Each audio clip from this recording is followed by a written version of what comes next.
네, 사랑하는 성도님들, 오늘 우리는 아모스 선지자가 오늘 본문에 던지고 있는 강력한 메시지를 우리가 함께 묵상합니다. 여러분, 아모스는 이스라엘 백성들에게 정의와 공의가 없는 그런 삶, 그런 인생, 그런 예배는 하나님께서 받지 않으신다라고 경고합니다. 그리고 기독교 신자가 아니더라도 한 번쯤은 들어봤을 만한 말씀, 그 말씀이 아주 유명한 말씀이 오늘 나옵니다. 바로 24절에 오직 정의를 물같이 공의를 마르지 않는 강같이 흐르게 할지어다. 자, 이 아모스 선지자의 이 외침은 당시 이스라엘만을 위한 것이 아닙니다. 우리에게도 동일하게 주어진 하나님의 말씀으로 우리가 받고 있습니다. 여기서 우리가 이 주제를 생각할 때 정의와 공의에 대해서 좀 깊은 묵상이 있어야 할 것입니다. 여러분, 정의와 공의는 도덕적인 기준이 아닙니다. 이것은 하나님의 성품의 핵심입니다. 그리고 하나님의 통치의 기초입니다.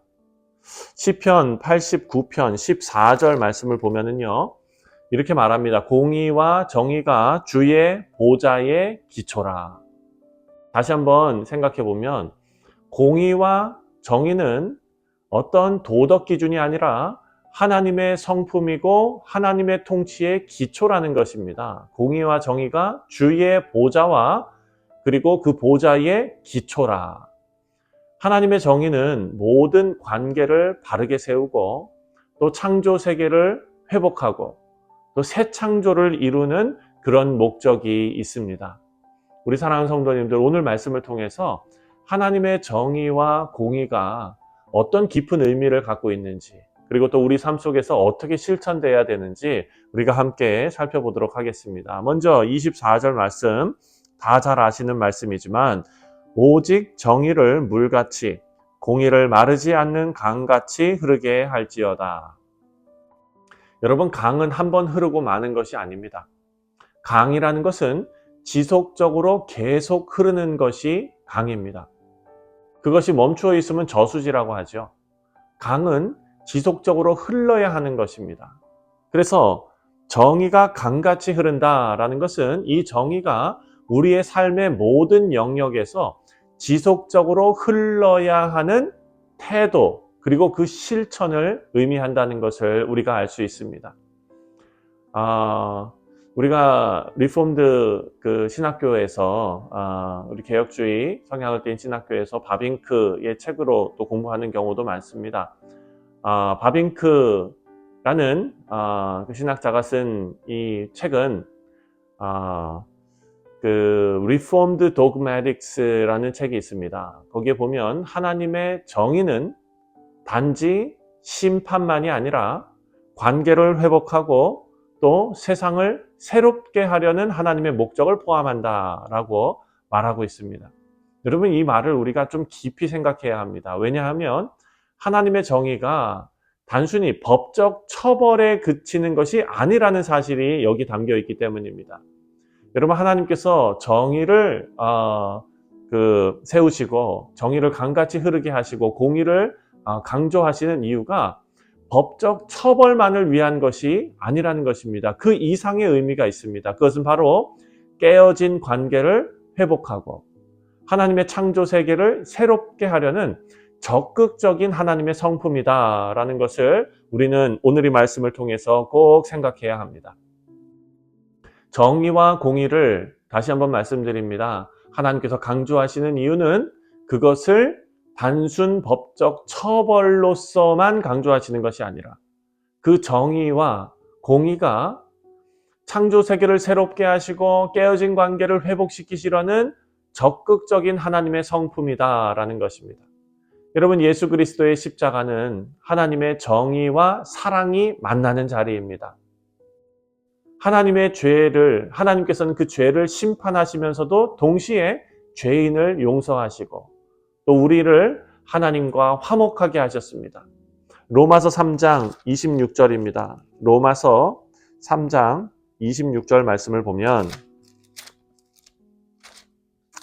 로마서 3장 26절 곧 이때에 자기의 의로우심을 나타내사 자기도 의로우시며 또한 예수를 믿는 자를 의롭다 하려 하심이라.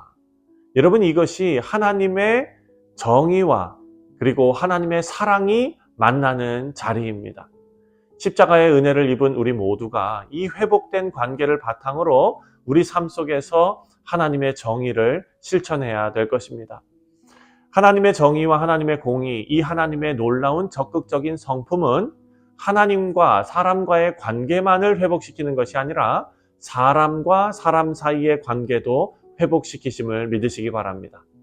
하나님의 정의는 우리 인간 관계 속에서도 드러나야 합니다. 이웃과의 갈등, 또 사회적으로 약자를 억압하는 그런 불의, 불공정, 정말 불의한 그런 재판, 하나님의 뜻을 거르는 그런 행위입니다.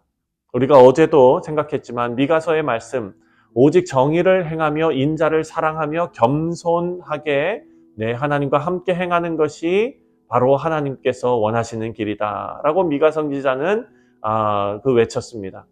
우리의 모든 관계에서 하나님의 정의가 나타나시는 그런 복된 성도님들 되시기를 주님의 이름으로 축원드립니다.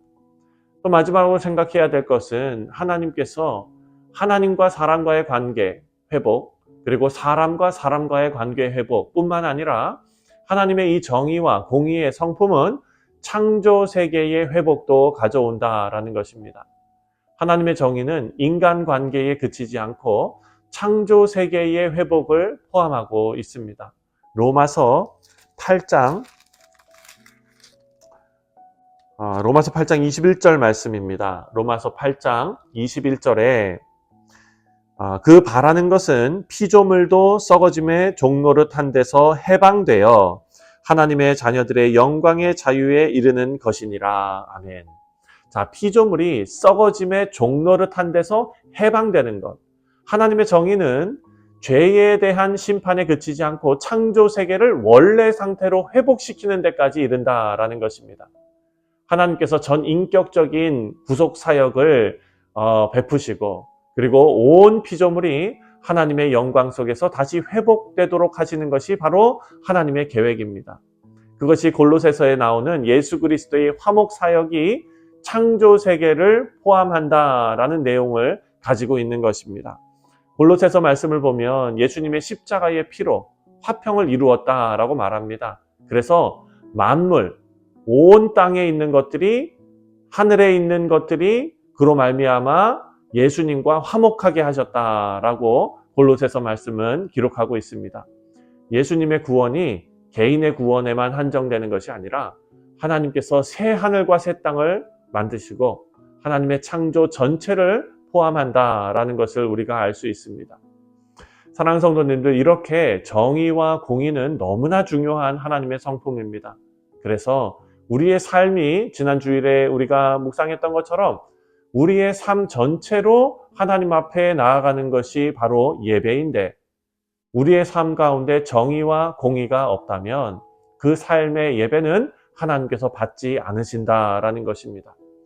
오늘 아모스 5장 21절부터 23절까지 말씀이 바로 그 말씀을 증거하고 있습니다.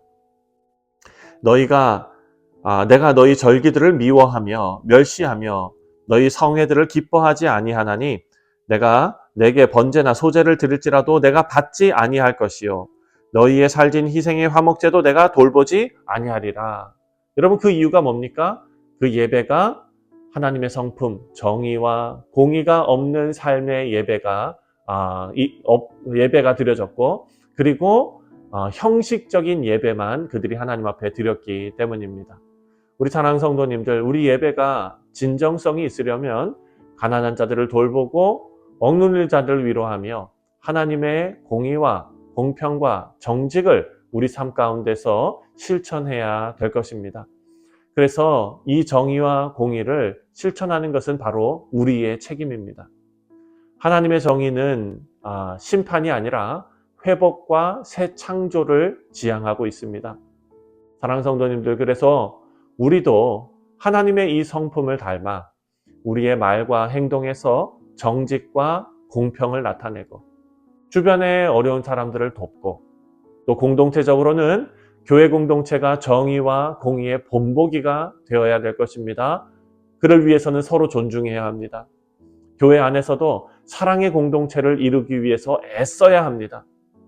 이것은 그냥 하루아침에 한순간 되는 것이 아닙니다. 지속적인 노력의 결과입니다. 그런데 이 공동탑을 한마디 말로 어떤 행위로 와르르 무너뜨려 버리는 경우가 있습니다. 그러지 말아야 합니다. 또 세 번째로 우리가 또 생각해야 할 것은 복음적인 실천입니다. 예수 그리스도의 십자가는 하나님의 정의와 그 사랑이 만나는 자리라는 것을 우리가 꼭 기억하시고, 복음을 통해 사람들이 하나님께로 이끌림 받고 또 그들의 삶의 회복과 치유를 가져오는 일들을 우리가 계속해서 해야 할 것입니다. 말씀의 결론을 맺습니다. 우리 성도님들, 이 아모스 선지자의 외침은 우리에게도 동일하게 주어집니다. 우리의 예배가 단지 형식에 그치지 않고 우리 삶 속에서 정의와 공의, 하나님의 그 아름답고 적극적인 그 성품을 드러내는 그런 도구가 되시기를 바랍니다. 우리의 정의와 공의가 물같이 흐르게 할 때에 하나님 나라가 이 땅에서 확장되고 우리는 그 놀랍고 아름다운 일에 쓰임받게 될 줄 믿습니다. 그렇게 쓰임받는 우리 모든 성도님들, 또 우리 복된 교회가 되시기를 주님의 이름으로 축원드립니다. 기도하겠습니다.